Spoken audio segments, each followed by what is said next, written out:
ಇವತ್ತು ನಮ್ಮ ಹುಡ್ಕೋ ಕುಮಾರ್ ಇವತ್ತು ಈ ಸಾಲಿನ ಮಕ್ಕಳ ದಿನಾಚರಣೆ ಅಂಗವಾಗಿ ಎಲ್ಲ ಮಕ್ಕಳುಗಳಿಗೆ ಪರಿಸರ ಆಸಕ್ತಿಯನ್ನು ಅವ್ರ ಒಳಗಡೆ ಅದನ್ನು ಕನೆಕ್ಟ್ ಮಾಡೋ ದೃಷ್ಟಿಯಲ್ಲಿ ಚಿತ್ರಕಲಾ ಸ್ಪರ್ಧೆಯನ್ನು ಪರಿಸರದ ಬಗ್ಗೆ ಮಾಡುವಂಥ ಒಂದು ಚಟುವಟಿಕೆಯನ್ನು ಇಲ್ಲಿ ಹಮ್ಮಿಕೊಂಡಿದ್ದಾರೆ. ಅದರಲ್ಲಿ ಸುಮಾರು 61 ಮಕ್ಕಳು ಎಷ್ಟು ತಲ್ಲೀನವಾಗಿ ಚಿತ್ರಗಳನ್ನ ಬಿಡಿಸ್ತಾ ಇದ್ದಾರೆ, ಕಲರ್ನ ತುಂಬ್ತಾ ಇದ್ದಾರೆ ಅನ್ನೋದನ್ನ ನೋಡಿದಾಗ ನನಗೆ ಅತೀವ ಸಂತೋಷ ಆಯಿತು. ಅದಕ್ಕಿಂತ ಒಳಗಡೆ ಅನಿಸುತ್ತೇನೆಂದರೆ, ಮಗುವಿನ ಮನಸ್ಸಿನಲ್ಲಿ ಪರಿಸರವನ್ನು ಉಳಿಸಬೇಕು ಅನ್ನುವಂಥ ಕನೆಕ್ಟಿವಿಟಿ ಕೊಡಬೇಕು ಅಂದರೆ ಈ ಥರದ ಅವಶ್ಯಕತೆಗಳು ತುಂಬ ದೊಡ್ಡ ಮಟ್ಟಿಗೆ ಇರ್ತವೆ. ಅಂಥ ದೃಷ್ಟಿಕೋನ ಇಟ್ಕೊಂಡು ಇದು ತುಂಬ ಯಶಸ್ವಿ ಕಾರ್ಯಕ್ರಮ. ನಾಳೆ ಚಿತ್ರವನ್ನು ಒಂದು ಮಗು ತೆಂಗಿನಕಾಯಿ ಮರ ಬಿಡಿಸ್ತಾ ಇದೆ, ಒಂದು ಮಗು ಕಾಡಿನ ಮರಗಳ ಜೊತೆಗೆ ಆನೆ ಬಿಡಿಸ್ತಾ ಇದೆ. ಅಂದರೆ ಎಲ್ಲಿ ಮರ ಸಂಪತ್ತುಗಳು ಸಮೃದ್ಧವಾಗಿರ್ತವೆ, ಸಸ್ಯ ಸಂಪತ್ತುಗಳು, ಅಂದರೆ ಅಲ್ಲಿ ಪ್ರಾಣಿ ಪಕ್ಷಿಗಳು ಒಂದು ಸಮತೋಲನ ಇರಬೇಕು ಅನ್ನುವಂಥದ್ದು ಆ ಹುಡುಗಂಗೆ ಮನಸ್ಸಿನಲ್ಲಿ ಕಲ್ಪನೆ ಸ್ಪಷ್ಟ ಆಗುತ್ತೆ. ಅಂಥ ಸ್ಪಷ್ಟನೆಯನ್ನು ಮೂಡಿಸುವ ದಿಕ್ಕಿನಲ್ಲಿ ಈ ಯುವ ಸಮೂಹನ ಜೋಡಿಸುವಂಥ ಪ್ರಯತ್ನ ಏನಿದೆಯೋ ನಮಗೆ ತೆಟ್ಟಿರ್ತಕ್ಕಂಥದ್ದು ಪರಿಸರಕ್ಕೆ ಮನುಷ್ಯನಿಂದ, ಬೇರೆ ಯಾರಿಂದ ಅಲ್ಲ.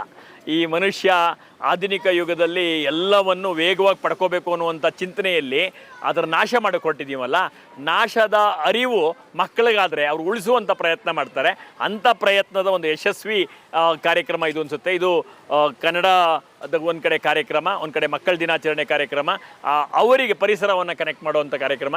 ನನಗೆ ಅತ್ಯಂತ ಹೆಮ್ಮೆ ಮತ್ತು ಅಭಿಮಾನ ಮೂಡುತ್ತೆ. ಕುಮಾರ್ ಈ ರೀತಿಯಾದಂಥ ಯಾವುದೇ ರೀತಿ ಹೆಚ್ಚು ಹೆಚ್ಚು ಪ್ರಚಾರಕ್ಕಿಂತ ಆಚೆಗೆ ನೈಜವಾಗಿ ಮುಂದಿನ ಪೀಳಿಗೆಗೆ ಇದು ಕನೆಕ್ಟ್ ಆಗಬೇಕು ಅನ್ನೋ ಒಂದು ಸದುದ್ದೇಶದಿಂದ ಮಾಡುವಂಥ ಕಾರ್ಯಕ್ರಮಗಳನ್ನ ಅವನು ಮಾಡ್ತಾ ಇರೋದಕ್ಕೆ ಅವನಿಗೆ ವಿಶೇಷವಾಗಿ ಅಭಿನಂದನೆ ಸಲ್ಲಿಸ್ತಾ, ಮೊನ್ನೆ ನಮ್ಮ ಸಾಂಪ್ರದಾಯಿಕವಾದಂಥ ತುಳಸಿ ಹಬ್ಬಕ್ಕೆ ಸಂಬಂಧಪಟ್ಟಂಗೆ ತುಳಸಿ ಗಿಡಗಳ ವಿತರಣೆಯನ್ನು ಮಾಡಿ ಒಂದು ಆಧ್ಯಾತ್ಮಿಕ ಕೊಂಡಿಯನ್ನು ಕೂಡ ಅವನು ಮೊನ್ನೆ ಹಲವಾರು ಸಾವಿರಾರು ಜನಕ್ಕೆ ಅದನ್ನು ವಿತರಣೆ ಮಾಡುವಂಥ ಪ್ರಯತ್ನ ಮಾಡ್ದ.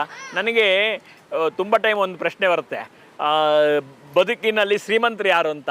ಸದಾಕಾಲ ಸಂತೋಷದಿಂದ ಇರೋ ಶ್ರೀಮಂತರು ಅನ್ನೋದು ಅರ್ಥ ಮಾಡ್ಕೊಂಡಿಲ್ಲದೆ ಇದ್ದ ತುಂಬ ದೊಡ್ಡ ವರ್ಗದಿಂದ ಆಚೆಗೆ ಕುಮಾರ್ ಕಷ್ಟದಲ್ಲಿ ಸಂತೋಷದಿಂದ ಇರುವಂಥದ್ದು ಹೆಂಗೆ, ನಾನಷ್ಟೇ ಸಂತೋಷ ಅಲ್ಲ ಬೇರೆಯವ್ರನ್ನ ಸಂತೋಷದಿಂದ ಇಡುವುದು ಹೆಂಗೆ ಅನ್ನುವಂಥ ಒಂದು ತೀವ್ರವಾದ ಪ್ರಯತ್ನವನ್ನು ಸದಾಕಾಲ ಜಾಗೃತಿಯಿಂದ ಮಾಡ್ತಾ ಇರ್ತಾನೆ. ಅವನಿಗೆ ವಿಶೇಷ ಅಭಿನಂದನೆಗಳನ್ನ ಸಲ್ಲಿಸ್ತಾ, ಇವತ್ತು ತುಂಬ ತಾಯಂದರು, ತುಂಬ ಪೋಷಕರು ಅವರೆಲ್ಲರೂ ಕೂಡ ಆ ಮಕ್ಕಳುಗಳನ್ನ ಕರ್ಕೊಂಬಂದು ಇಲ್ಲೊಂದು ಕಡೆ ಈ ಒಂದು ಸ್ಪರ್ಧೆ ನಡೀತಾ ಇದೆ, ನನ್ನ ಮಗುನ ಅದಕ್ಕೆ ಕನೆಕ್ಟ್ ಮಾಡಬೇಕು.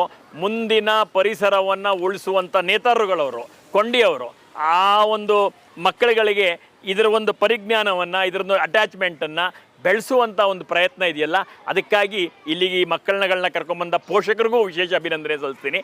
ಸಂಜೆ ಈ ಮಕ್ಕಳುಗಳ ಸ್ಪರ್ಧೆಗಳ ಚಿತ್ರಗಳನ್ನು ಬಿಡಿಸೋದನ್ನು ನೋಡಿದ ಮೇಲೆ ಬಿಡಿಸಿದಂಥ ಮಕ್ಕಳಿಗೆ ಬಹುಮಾನ ಪಡೆದಂಥವ್ರಿಗೆ ಎಲ್ಲರಿಗೂ ಅಭಿನಂದಿಸುವಂಥ ಕಾರ್ಯಕ್ರಮಕ್ಕೆ ಬರೋನಿದ್ದೇನೆ. ಸಂತೋಷದಿಂದ ಬಂದು ಈ ಒಂದು ಪರಿಸರದ ನಡುವೆ, ಹಸಿರು ವನದ ನಡುವೆ ಈ ಒಂದು ಕಾರ್ಯಕ್ರಮ ನಡೀತಾ ಇರ್ತಕ್ಕಂಥದ್ದು ಸಂತೋಷ ಕೊಟ್ಟಿದೆ. ಮೋಸ್ಟ್ಲಿ ಪ್ರಕೃತಿನೂ ಕುಮಾರಂಗೆ ಸಪೋರ್ಟ್ ಮಾಡ್ತಾ ಇದೆ ಅನಿಸುತ್ತೆ. ಹನಿಯನ್ನು ಹಾಕ್ತಾ ಇದೆ. ಇದು ಬೇಕಾಗಿತ್ತು. ನಾನು ತುಂಬ ಸಂತೋಷದಿಂದ ಇಂಥ ಕಾರ್ಯಕ್ರಮಗಳನ್ನು ನಾವೆಲ್ಲರೂ ಮಾಡಬೇಕು. ನಾನೊಬ್ಬ ಶಾಲೆ ನಡೆಸೋನಾಗಿ ವಿಶೇಷವಾಗಿ ಈ ಥರ ಜವಾಬ್ದಾರಿಗಳು ನಮ್ಮ ಮೇಲಿರ್ತವೆ. ನಾನು ಎಲ್ಲ ಪೋಷಕರಿಗೆ ಕಳಕಳಿಯ ಮನವಿ ಏನಂದರೆ, ಮಾರ್ಕ್ಸ್ ಎಷ್ಟು ತೆಗೆದಿದ್ದೀವಿ ಅಂತಲ್ಲ, ಬದುಕನ್ನು ಕಟ್ಟಕ್ಕೆ ಬೇಕಾದಂಥ ಎಲ್ಲ ಸಮತೋಲನದ ವಿಚಾರಗಳನ್ನು ನಾವು ಮುಂದಿನ ಪೀಳಿಗೆ ಕಲಿಸುವಂಥ ಪ್ರಯತ್ನವನ್ನು ಕಲಿಸಿದ್ರೆ ಜೀವನಕ್ಕೆ ಬೇಕಾದನ್ನು ಗಳಿಸ್ಕೊಳ್ಳುವಷ್ಟು ನಾವು ಕೊಟ್ಟಿರ್ತಕ್ಕಂಥ ಶಿಕ್ಷಣದಿಂದ ಈ ಭಾರತದ ಪ್ರತಿಯೊಬ್ಬ ಪ್ರಜೆಗೂ ಸಿಗ್ತಾ ಇದೆ. ಬದುಕನ್ನು ಸಂತೋಷ ಮಾಡೋಕ್ಕೆ ಬೇಕಾದಂಥ ಈ ರೀತಿ ಹವ್ಯಾಸಗಳನ್ನು ಮಕ್ಕಳಲ್ಲಿ ಗಟ್ಟಿಯಾಗಿ ನೆಲೆಯೂರು ಮಾಡಬೇಕಾದಂಥ ಜವಾಬ್ದಾರಿ ಪೋಷಕರ ಮೇಲಿದೆ ಅನ್ನುವಂಥ ಮಾತನ್ನು ಹೇಳ್ತಾ, ಈ ಒಂದು ಹೆಜ್ಜೆ ನಿರಂತರವಾಗಿ ನಡೀಲಿ. ಅವನಿಗೆ ನಮ್ಮ ಬೆಂಬಲ ಸದಾಕಾಲ ಇರುತ್ತೆ. ಎಲ್ರಿಗೂ ಧನ್ಯವಾದಗಳು. ಎಲ್ಲರಿಗೂ ನಮಸ್ಕಾರಗಳನ್ನ ತಿಳಿಸ್ತಾ, ನಮ್ಮ ಎಚ್ ವಿ ರಾಜೀವ್ ಸ್ನೇಹ ಬಳಗದ ಆರ್ ಕುಮಾರದ ನಾನು ಕುವೆಂಪು ನಗರ 47ನೇ ವಾರ್ಡಲ್ಲಿ ಮಕ್ಕಳ ದಿನಾಚರಣೆಯ ಅಂಗವಾಗಿ ಪ್ರತಿ ವರ್ಷವೂ ಮಕ್ಕಳಿಗೆ ಚಿತ್ರಕಲೆ ಸ್ಪರ್ಧೆನ ಪರಿಸರದ ಬಗ್ಗೆ ತಗೊಂಡು ಇಟ್ಕೊಂಡಿದ್ವಿ.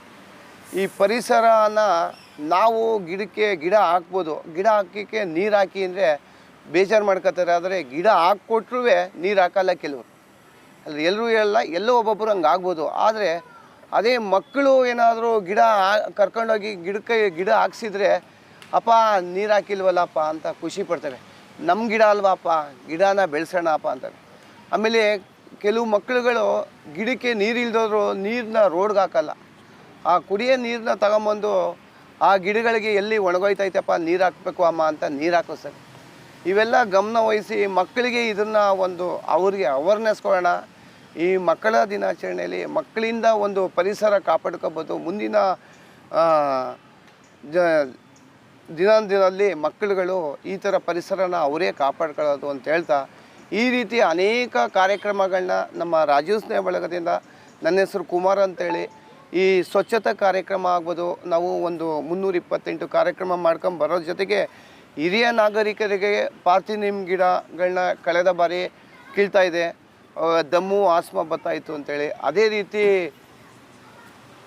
ಹೆಲ್ತ್ ಕ್ಯಾಂಪ್ ಮಾಡಿವೆ, BP ಶುಗರು ಹಿರಿಯ ನಾಗರಿಕರಿಗೋಸ್ಕರ ಮಾಡಿವೆ. ಅದೇ ರೀತಿ ಪರಿಸರ ದಿನಾಚರಣೆಯಲ್ಲಿ ಪ್ರತಿ ವರ್ಷ ಡಯಾಬಿಟಿಕ್ ಔಷಧಿ ಗಿಡಗಳನ್ನೇ ಕೊಡ್ತೀನಿ, ಅದು ಹಿರಿಯ ನಾಗರಿಕರುಗಳಿಗೆ ಅನುಕೂಲ ಆಗಲಿ ಅಂತ. BP ತುಳಸಿ, ಅಮೃತಬಳ್ಳಿ, ಇನ್ಸುಲಿನು, ಕರ್ಬೇವಿನ ಸೊಪ್ಪು, ಪಪ್ಪಾಯಿ, ರಣಕಳಿ, ಆಲೋವೆರಾ, ಈ ಥರ ಹಲವಾರು ಔಷಧಿ ಗಿಡಗಳನ್ನ ಜೂನ್ ತಿಂಗಳಲ್ಲಿ ಕೊಡ್ತೀನಿ. ಅದೇ ರೀತಿ ಹೆಲ್ತ್ ಕ್ಯಾಂಪ್ ಮಾಡ್ತೀನಿ, ಹೈ ಕ್ಯಾಂಪ್ ಮಾಡ್ತೀನಿ.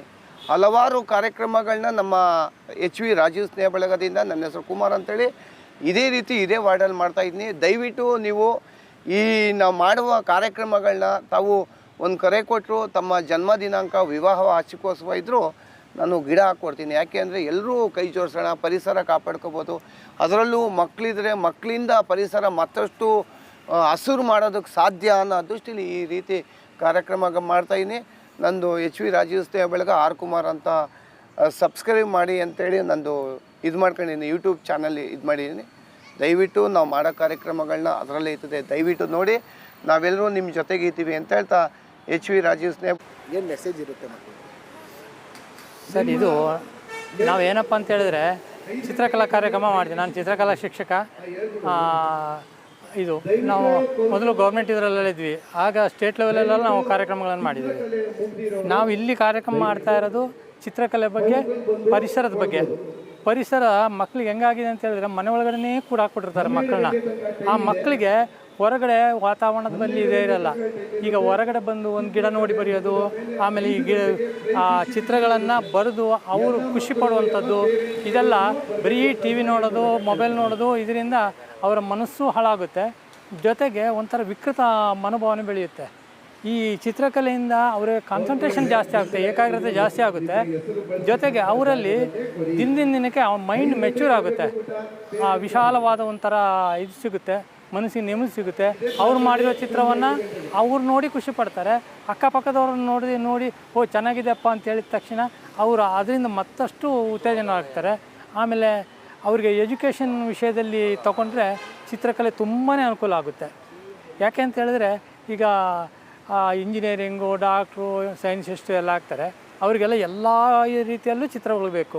ಆಗ ಇಲ್ಲೇ ಅವ್ರಿಗೆ ಒಂದು ಸ್ವಲ್ಪ ಪ್ರಾಕ್ಟೀಸ್ ಕೊಟ್ಟಿದ್ದರೆ ಅವ್ರಿಗೇನಾಗುತ್ತೆ ಅಂದರೆ ತುಂಬ ಅನುಕೂಲ ಆಗುತ್ತೆ. ಹೀಗಾಗಿ ಚಿತ್ರಕಲೆಯನ್ನು ತುಂಬ ಇದು ಮಾಡಬೇಕು. ಅದ್ರ ಜೊತೆ ಪರಿಸರದ ಒಂದು ಇದನ್ನು ಇಟ್ಕೊಂಡು ನಾವು ಚಿತ್ರ ಮಾಡೋದ್ರಿಂದ ಪರಿಸರದ ಉಳಿವಿಕೆ ಆಗುತ್ತೆ. ಜೊತೆಗೆ ಮಕ್ಕಳಲ್ಲಿ ಒಂದು ನಾವು ಪರಿಸರನ ಉಳಿಸ್ಬೇಕು, ಇಂಥ ಒಂದು ಚಿತ್ರಗಳನ್ನು ಮಾಡಬೇಕು, ಎಲ್ಲರಿಂದ ಒಂಥರ ಒಳ್ಳೆಯ ರೀತಿಯಲ್ಲಿ ಬೆಳಿಬೇಕು ಅಂತ ಹೇಳುವಂಥ ಒಂದು ಮನೋಭಾವನೆ ಬರುತ್ತೆ ಅಂತ ನಾನು ವೆಲ್ಕಮ್. ನನ್ನ ಮಗನಿಗೆ ಡ್ರಾಯಿಂಗ್ ತುಂಬ ಇಷ್ಟ.